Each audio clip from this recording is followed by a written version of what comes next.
Assalamualaikum warahmatullahi wabarakatuh. Perkenalkan, saya Risalatul Harimah, mahasiswa Universitas Islam Negeri Kiai Haji Ahmad Siddiq Jember, Prodi Ilmu Al-Quran dan Tafsir yang sedang menempuh semester 4. Para mufassirin sudah tidak asing lagi dengan nama Toshihiko Izuzu. Ia merupakan salah satu tokoh filsuf yang mengkaji Al-Quran. Namun, tidak sedikit yang mengetahui siapa, bagaimana latar belakang kehidupan, pendidikan, apa saja karyanya, bahkan pemikirannya mengenai Al-Quran. Oleh karena itu, saya akan mengupas biografi, karya-karyanya, dan pemikirannya atas Al-Quran. Biografi Toshihiko Izuzu. Toshihiko Izuzu lahir di Tokyo pada tanggal 4 Mei 1914. Izuzu sebenarnya adalah seorang muslim dan berasal dari keluarga yang taat kepada ajaran Buddha. Bahkan ayahnya adalah seorang guru Zen. Sejak kecil, ia pun dibiasakan untuk mengamalkan ajaran tersebut. Perkenalannya dengan Islam dimulai sejak ia sekolah menengah atas, ditandai dengan ketertarikannya untuk belajar bahasa Arab dan Turki. Saat mulai belajar bahasa Arab, dia dapat menghatamkan bacaan Al-Quran hanya dalam 1 bulan. Tampaknya itu adalah awal dari ketertarikannya pada studi Al-Quran. Perkembangan intelektual keislamannya semakin berkembang semenjak pertemuannya dengan sarjana muslim bernama Musa Khalullah di PBF. Sejak itu, ia mulai mempelajari kitab-kitab berbahasa Arab, syair-syair jahiliyah, dan teks-teks keislaman lainnya. Puncaknya, pada 1958 ketika ia menerjemahkan Al-Quran dari bahasa Arab ke dalam bahasa Jepang. Izuzu memang seorang yang sangat berbakat dalam menguasai bahasa asing. Tidak hanya menguasai bahasa Arab dan Turki, tetapi ia juga menguasai lebih dari 10 bahasa. Bahkan ada pendapat lain yang mengatakan bahwa Izuzu menguasai 30 bahasa. 10 bahasa tersebut termasuk Sanskerta, Pali, Cina, Rusia, Yunani, Arab, Persia, dan Turki. Pengembaraan Izuzu dalam bidang akademis bermula ketika ia menempuh studi ekonomi di Keio University Tokyo. Tidak sampai selesai, ia berpindah ke jurusan bahasa Inggris hingga sarjana. Setelah lulus, Izuzu mulai menjadi asisten riset dan menjadi dosen di kampus yang sama. Berkat kecerdasannya, ia memperoleh gelar Profesor Madya pada tahun 1954. Dapat dikatakan, Izuzu berhasil menjadi dosen yang cemerlang. Perpindahan yang dilakukan Izuzu dari satu negara ke negara lain menandakan para sarjana mengakui keilmuannya. Izuzu pernah menetap di Mesir dan Lebanon pada tahun 1959 sampai 1961. Diminta oleh Wilfrid Carroll Smith menjadi profesor tamu di Wakil Kanada pada tahun 1962 sampai 1968. Setelah lepas dari mengajar di Wakil University, ia hijrah ke Iran memenuhi undangan Sayyid Hussein Nasir untuk menjadi pengajar di Imperial Iranian Academy of Philosophy antara tahun 1975 sampai dengan 1979.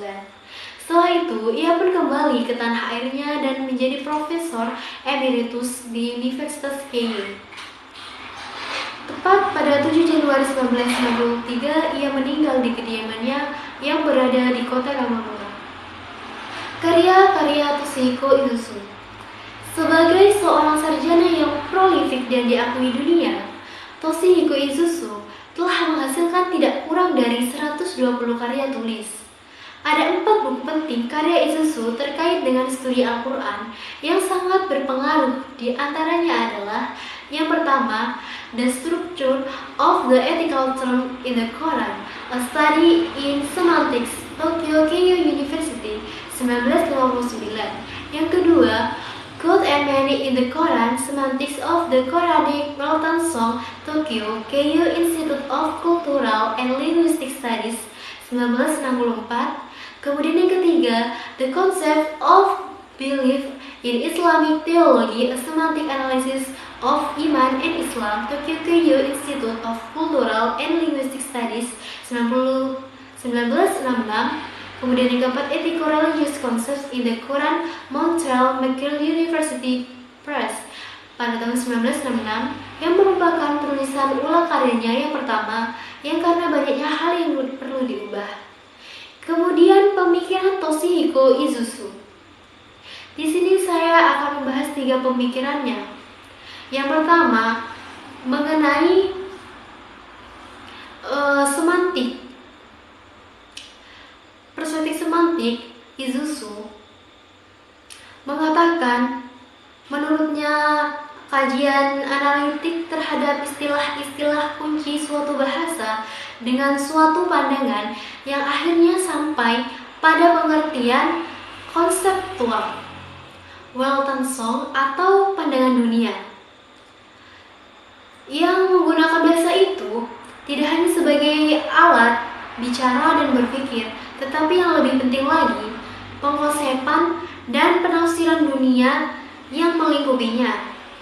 Lebih lanjut lagi, Izuzu menulis bahasa semantik Al-Quran harus difahami hanya dalam pengertian Weltanschauung Al-Quran atau pandangan dunia Qurani, yaitu visi Qurani tentang alam semesta, tentang unsur pokok dunia, dan bagaimana semua terkait satu sama lain menurut pandangan kitab suci tersebut.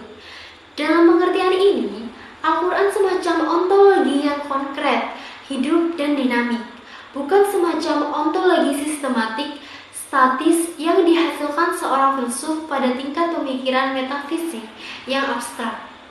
Analisis semantik ini akan membentuk ontologi, wujud, dan eksistensi pada tingkat konkret sebagaimana tercermin pada ayat-ayat Al-Quran. Tujuannya adalah untuk memunculkan tipe ontologi hidup yang dinamik dari Al-Quran dengan penelaah analisis dan metodologis terhadap konsep yang tampaknya memainkan peran menentukan dalam pembentukan visi Qurani terhadap alam semesta. Yang kedua, Al-Quran bersifat teosentris. Izuzu mengatakan bahwa pandangan dunia Al-Quran bersifat teosentris. Hal ini dibuktikan bahwa tidak ada satupun istilah kunci dalam Al-Quran yang tidak terkait dengan fokus tertinggi, yaitu Allah. Pembuktian ini dilakukan dengan menggunakan metode analisis semantik yang dipahaminya bukanlah analisis sederhana terhadap struktur bentuk kata maupun kajian terhadap makna asli yang melekat pada bentuk kata tersebut atau analisis etimologis, tetapi sebagai suatu kajian analisis terhadap istilah-istilah kunci dari suatu bahasa dengan maksud untuk akhirnya menangkap pandangan dunia. Dan yang ketiga, Al-Quran merupakan wahyu dari Allah.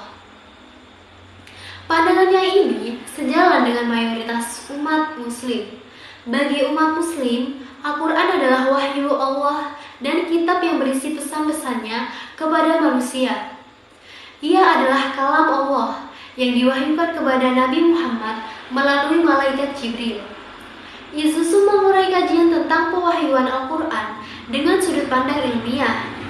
Berdasarkan pendekatan ini, wahyu kalam Tuhan termanifestasi dalam bahasa lisan Arab. Dari penafsiran yang dilakukannya, dapat disimpulkan bahwa wahyu sebagai suatu peristiwa linguistik merupakan konsep yang berhubungan dengan 3 individu, yaitu Tuhan sebagai pengirim pesan, Muhammad sebagai penerima pesan, dan Jibril sebagai perantara pesan. Sekian pemaparan mengenai biografi, karya-karya, dan pemikiran Toshihiko Izuzu atas Al-Quran. Semoga dapat bermanfaat dan dapat menginspirasi terutama para mufassirin untuk memperdalam dalam mengkaji keilmuannya atas Al-Quran. Apabila ada salah kata, mohon maaf yang sebesar-besarnya. Wassalamualaikum warahmatullahi wabarakatuh.